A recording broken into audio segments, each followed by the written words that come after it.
आप देख रहे हैं English with Kaushal YouTube channel. नमस्कार। आज हम बात कर रहे हैं उत्तर प्रदेश की, जहां आजकल शिक्षकों के बीच काफी गहमा-गहमी दिख रही है। और जो खास मुद्दा है वो है टीचर एलिजिबिलिटी टेस्ट, मतलब कि टेट। इसको लेकर ना एक बड़ी उथल-पुथल सी मची हुई है, खासकर महराजगंज जिले के संदर्भ में आज हम इसे देखेंगे। हमारी ये जो पूरी चर्चा है ये महराजगंज से छपी हिंदुस्तान टीम की एक हालिया रिपोर्ट पर आधारित है। जी। और रिपोर्ट बताती है कि कैसे सुप्रीम कोर्ट के एक नए आदेश ने इस पूरे माहौल को गरमा दिया है। हाँ, ये बात तो है। असल में हुआ ये है कि सुप्रीम कोर्ट ने टेट को अनिवार्य कर दिया है शिक्षकों के लिए। और बस इसी के बाद से महराजगंज में शिक्षक संगठन, खास तौर पर जो बेसिक शिक्षक वेलफेयर एसोसिएशन है, वो काफी एक्टिव हो गया है, आवाज उठा रहा है। बिल्कुल, ये स्वाभाविक भी है। तो आज हम यही समझने की कोशिश करेंगे कि भाई इन शिक्षकों की असल चिंताएं क्या हैं, ये संगठन सरकार से क्या चाह रहे हैं, और ये जो 2011 से पहले नियुक्त शिक्षक हैं उनके लिए मामला इतना खास क्यों बन गया है। तो यहीं से शुरू करते हैं। ये टीटी की अनिवार्यता का जो मुद्दा है, ये अचानक इतना क्यों बढ़ गया? सुप्रीम कोर्ट के आदेश में ऐसा क्या है जिसने शिक्षकों को मतलब इतना परेशान कर दिया है? हाँ, देखिए, ये जो सुप्रीम कोर्ट का आदेश है ना, ये असल में शिक्षा की क्वालिटी और स्टैंडर्ड्स को लेकर एक आप कह सकते हैं बड़े फ्रेमवर्क का हिस्सा लगता है। कोर्ट में बिल्कुल साफ कर दिया है कि भाई अब भर्ती के लिए और नौकरी में बने रहने के लिए भी टीटी पास करना ही होगा, जरूरी है। अच्छा, नौकरी में बने रहने के लिए भी? जी हाँ, और यहीं से दिक्कत शुरू होती है। अब ये बात उन हजारों शिक्षकों के लिए एक बड़ी चुनौती बन गई है जो सालों से या शायद दशकों से पढ़ा रहे हैं, लेकिन उन्होंने कभी टीईटी की परीक्षा दी नहीं है या पास नहीं की। वजह ये कि जब उनकी नियुक्ति हुई थी तो तब शायद ये शर्त थी ही नहीं। सही बात है। तो अब अचानक से ये अनिवार्यता उनके भविष्य पे, उनकी नौकरी पर ही एक तरह का सवालिया निशान लगा रही है। हाँ, ये तो है कि नियम जब बदलते हैं तो उनका असर उन लोगों पर ज्यादा पड़ता है जो पुरानी व्यवस्था के तहत काम कर रहे होते हैं। और इसीलिए जैसे रिपोर्ट में भी बताया गया है, महराजगंज में जो बेसिक शिक्षक वेलफेयर एसोसिएशन है, उन्होंने फौरन ही मतलब मोर्चा संभाल लिया। जी हाँ, बिल्कुल। रिपोर्ट में काफी डिटेल में बताया है कि एसोसिएशन का एक पूरा डेलीगेशन, जिसके अध्यक्ष श्रवण कुमार चौरसिया हैं, वो सिसवा के जो विधायक हैं प्रेम सागर पटेल जी, उनसे मिलने पहुंचे। और ये सिर्फ एक फॉर्मल मीटिंग नहीं लग रही थी। मुझे ये बात थोड़ी खास लगी कि उन्होंने सिर्फ अपनी बात नहीं रखी, बल्कि एक मांग पत्र भी सौंपा। और ये मांग पत्र मुख्यमंत्री और प्रधानमंत्री जी को संबोधित था। अच्छा, यानी मामला ऊपर तक ले जाने की तैयारी है। हाँ बिल्कुल। और एक दिलचस्प चीज और हुई, पहले विधायक जी ने शिक्षकों को शॉल वगैरह उड़ाकर सम्मानित किया। और फिर उसके बाद शिक्षकों ने भी विधायक जी को एक स्मृति चिन्ह देकर सम्मानित किया। ये जो सम्मान का आदान प्रदान है, इसका क्या मतलब निकालें इस संदर्भ में? देखिए, ये जो सम्मान का लेन देन है ना, ये ऊपर से भले ही एक रस्म लगे, लेकिन स्थानीय राजनीति और संवाद में इसके काफी गहरे मायने होते हैं। एक तो ये दिखाता है कि शिक्षक संगठन इस मुद्दे को कितनी गंभीरता से ले रहे हैं, और वो विधायक के जरिए सरकार तक अपनी बात पहुंचाने के लिए एक पॉजिटिव माहौल, एक सद्भावना बनाना चाहते हैं। अच्छा। दूसरी तरफ विधायक का शिक्षकों को सम्मानित करना ये दिखाता है कि वो भी उनकी चिंताओं को सुन रहे हैं, शायद उनके साथ सहानुभूति भी रखते हो, या कम से कम उनके वोट बैंक के महत्व को तो समझते ही हैं।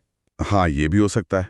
तो ये एक तरह से क्या कहते हैं, शक्ति प्रदर्शन भी है और संबंध बनाने की कोशिश भी, ताकि वो जो मांग पत्र है उसको सही वजन मिल सके। सही कहा।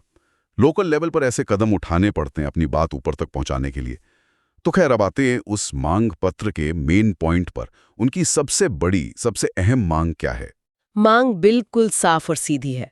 देखिए, वो चाहते हैं कि साल 2011 से पहले, मतलब जब टेट की व्यवस्था शायद पूरी तरह लागू नहीं हुई थी या अनिवार्य नहीं थी, उस वक्त जितने भी शिक्षक नियुक्त हुए थे, उन सभी को इस नई टेट की अनिवार्यता से पूरी तरह बाहर रखा जाए, छूट दी जाए। अच्छा। उनका तर्क बहुत बेसिक है। भाई, जब हमारी नियुक्ति हुई तब ये नियम था ही नहीं, तो इसे हम पर रेट्रोस्पेक्टिव यानी पिछली तारीख से क्यों लागू किया जा रहा है? ये न्याय संगत नहीं लगता।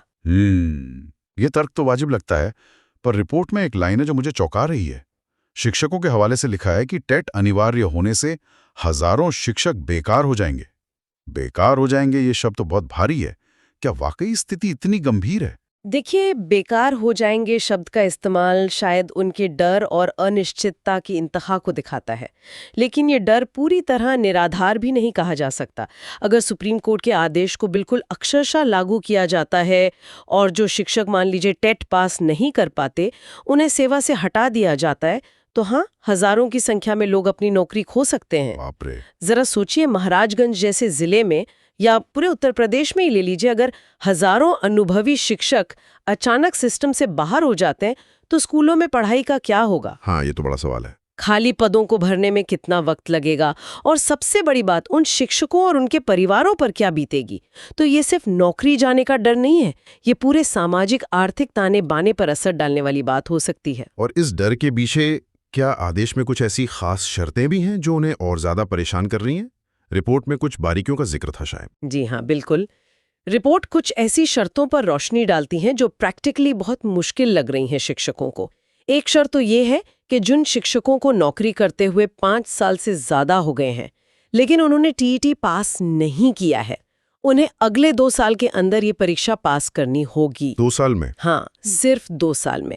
अब आप सोचिए, कोई शिक्षक जो 15-20 साल से पढ़ा रहा है, उसका संपर्क शायद कॉम्पिटिटिव एग्जाम के पैटर्न से पूरी तरह टूट चुका हो। सही बात है। ऊपर से स्कूल में पढ़ाने की जिम्मेदारी, घर की जिम्मेदारियां, इन सब के बीच 2 साल में एक अनिवार्य परीक्षा पास करना, जिसके लिए शायद नए सिरे से पूरी तैयारी करनी पड़े, ये एक बहुत बड़ा प्रेशर है। कई शिक्षकों के लिए ये समय सीमा शायद काफी कम लगे, चुनौतीपूर्ण तो है ही।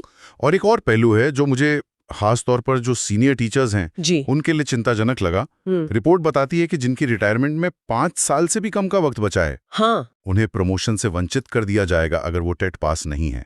मतलब इतने सालों की सेवा के बाद करियर के बिल्कुल आखिरी पड़ाव पर तरक्की का रास्ता बंद। बिल्कुल। और ये तो एक तरह से मनोबल तोड़ने वाली बात है। आप सोचिए ना, कोई शिक्षक 30-35 साल की सेवा के बाद, जब वो अपनी सीनियरिटी और अनुभव के आधार पर शायद प्रिंसिपल या किसी ऊंचे पद पर प्रमोशन की उम्मीद कर रही हो, हाँ बिल्कुल, उससे कहा जाए कि नहीं, आप टेट पास नहीं है, इसलिए आपका प्रमोशन नहीं हो सकता, भले ही रिटायरमेंट बिल्कुल करीब हो।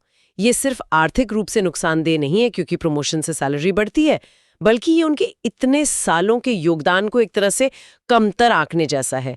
ये भावना बहुत गहरी चोट पहुंचा सकती है कि करियर के अंत में आपकी योग्यता पर ही सवाल उठाया जा रहा है। सही कहा। इस सब के बीच रिपोर्ट एक और बहुत ही जमीनी और मानवीय पहलू सामने लाती है। शिक्षकों का ये कहना है, कई शिक्षक कर्ज लिए हैं, उनकी सेवा समाप्त होने से परिवार पर संकट का पहाड़ टूट जाएगा। ये तो मतलब सीधे सीधे घर चलाने की रोजमर्रा की चिंता है। हाँ, और यही बात इस पूरे मुद्दे को सिर्फ नियमों और योग्यताओं की बहस से निकालकर रोजमर्रा की जिंदगी के संघर्ष से जोड़ देती है। जी। शिक्षक भी तो आम इंसान हैं, उनकी भी जरूरतें होती हैं। बच्चों की पढ़ाई है, घर का लोन हो सकता है, शादी ब्याह, स्वास्थ्य के खर्चे, इन सब के लिए अक्सर लोगों को कर्ज लेना पड़ता है। बिल्कुल। उनकी तनख्वाह ही उनका मुख्य सहारा होती है। अब अगर नौकरी जाने का खतरा ही सर पर मंडराने लगे तो सोचिए उन पर और उनके परिवार पर कैसा मानसिक दबाव होगा। ये सिर्फ आर्थिक संकट नहीं है, ये एक सामाजिक और भावनात्मक संकट भी बन सकता है। कर्ज चुकाने की चिंता, भविष्य की अनिश्चितता, ये सब मिलकर किसी भी इंसान को तोड़ सकती हैं। तो अगर हम इन सारी बातों को समेटें तो मूल मांग यही उभर रही है कि सरकार खासकर 2011 से पहले नियुक्त शिक्षकों के मामले में सुप्रीम कोर्ट के आदेश की व्याख्या या उसे लागू करने के तरीके पर सहानुभूतिपूर्वक विचार करें। यही है ना? बिल्कुल। उनकी अपील का सार यही है। वो ये नहीं कह रहे कि नए शिक्षकों के लिए टेट न हो, वो सिर्फ ये कह रहे हैं कि हम जो सालों से, दशकों से इस व्यवस्था का हिस्सा हैं, जब ये नियम नहीं थे तब पूरी योग्यता के साथ भर्ती हुए थे, हमने अपना अनुभव और जीवन इस काम को दिया है, तो हमारे अनुभव को भी एक योग्यता की तरह देखा जाए। हमें इस नई अनिवार्यता से छूट मिलनी चाहिए। ये एक तरह से अपने सेवाकाल और अनुभव के सम्मान की मांग है और इसे पूर्वव्यापी प्रभाव से लागू करने के न्याय पर सवाल भी है। यहाँ एक और बड़ा सवाल खड़ा होता है जो अक्सर ऐसी स्थितियों में उठता है जब नई नीतियां या मानक लागू होते हैं। क्या? ये है अनुभव बनाम नई औपचारिक योग्यता की बहस। क्या सालों का पढ़ाने का अनुभव, बच्चों को संभालने का तजुर्बा, क्लासरूम मैनेजमेंट की समझ, क्या ये सब एक मानकीकृत परीक्षा, एक स्टैंडर्डाइज्ड टेस्ट से कम महत्वपूर्ण है? हाँ, ये एक मौलिक प्रश्न है। देखिए, सुप्रीम कोर्ट का आदेश निश्चित तौर पर शिक्षा में एक न्यूनतम मानक स्थापित करने के इरादे से आया होगा ताकि क्वालिटी बनी रहे, इसमें कोई शक नहीं। लेकिन सवाल ये उठता है कि क्या ये मानक स्थापित करने का एकमात्र तरीका यही है कि पुराने और अनुभवी लोगों को भी उसी कसौटी पर कसा जाए जो नए आने वालों के लिए बनी है? ये वाकई एक बड़ा सवाल है। मतलब ये कि क्या अनुभव का कोई मूल्य नहीं, या उसे मापने का, उसे महत्व देने का कोई और तरीका नहीं हो सकता था? यही तो बहस का मुद्दा है। कई शिक्षाविद ये मानते हैं कि अनुभव अपने आप में एक बहुत बड़ी योग्यता है, खासकर शिक्षण जैसे पेशे में। एक अनुभवी शिक्षक क्लासरूम की उन बारीकियों को समझता है जो शायद किताबों या परीक्षाओं से सीखना मुश्किल हो। सही बात है। तो क्या कोई ऐसा रास्ता हो सकता था जहां अनुभव को कुछ वेटेज दिया जाता, या शायद कोई रिफ्रेशर कोर्स या ब्रिज कोर्स जैसा कुछ होता जो इन शिक्षकों को नए मानकों के साथ अपडेट करता, बजाय इसके कि उन्हें सीधे परीक्षा पास करने या नौकरी खोने की स्थिति में डाल दिया जाए? ये सवाल नीति निर्माण के स्तर पर सोचने वाले हैं। तो हमने देखा कि महाराजगंज के शिक्षक और शायद पूरे उत्तर प्रदेश के हजारों और भी शिक्षक सुप्रीम कोर्ट द्वारा टेट को अनिवार्य किए जाने के फैसले से कितने गहरे तौर पर प्रभावित और चिंतित महसूस कर रहे हैं। बेसिक शिक्षक वेलफेयर एसोसिएशन की मांग एकदम साफ है, 2011 से पहले नियुक्त शिक्षकों को छूट मिले। और इसके पीछे के कारण भी उतने ही साफ हैं। नौकरी जाने का डर है, करियर के आखिरी में प्रमोशन रुकने की आशंका है, और सबसे बढ़कर परिवारों पर आने वाले आर्थिक संकट का डर, खासकर उन पर जो कर्ज के बोझ तले दबे हो सकते हैं। बिल्कुल। और ये स्थिति अब गेंद को सरकार और जो पॉलिसी मेकर्स हैं उनके पाले में डाल देती है।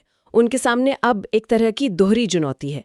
एक तरफ तो सुप्रीम कोर्ट के आदेश का सम्मान करना है, जो शिक्षा में क्वालिटी और मानकीकरण लाने का एक प्रयास है। हाँ। और दूसरी तरफ उन हजारों शिक्षकों की वास्तविक मानवीय और आर्थिक चिंताओं का समाधान भी खोजना है, जो सालों से इस व्यवस्था की रीढ़ की हड्डी रहे हैं।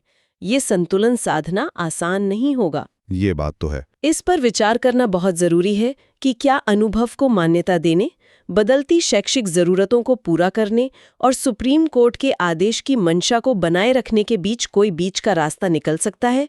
क्या कोई वैकल्पिक मूल्यांकन पद्धति हो सकती है, या इसे चरणबद्ध तरीके से लागू करने की कोई रणनीति, या शायद अनुभव के वर्षों के आधार पर कुछ रियायतें संभव हो सकती हैं? ये सवाल सिर्फ इस तात्कालिक स्थिति के लिए ही महत्वपूर्ण नहीं है, बल्कि भविष्य में जब भी कोई नई नीति या नियम लागू किया जाए तो ये अनुभव एक सबक की तरह काम आ सकता है कि बदलावों को कैसे ज्यादा मानवीय और न्यायसंगत तरीके से लागू किया जाए। आज की इस गहरी पड़ताल में बस इतना ही। उम्मीद है कि इस चर्चा से हमारे श्रोताओं को इस जटिल मुद्दे के अलग अलग पहलुओं को समझने में मदद मिली होगी। अगर हमारी ये जानकारी आपको थोड़ी भी मददगार लगी हो तो प्लीज़ एक छोटा सा हार्ट लाइक कर दीजिए और सब्सक्राइब करके जुड़ जाइए हमारे परिवार से। आपके एक क्लिक से हमें मोटिवेशन मिलता है और हम आपके लिए और भी बेहतरीन तैयारी की वीडियो लाते हैं। और हाँ, इस टॉपिक पर आपकी क्या राय है वो हमें कमेंट सेक्शन में ज़रूर बताइए।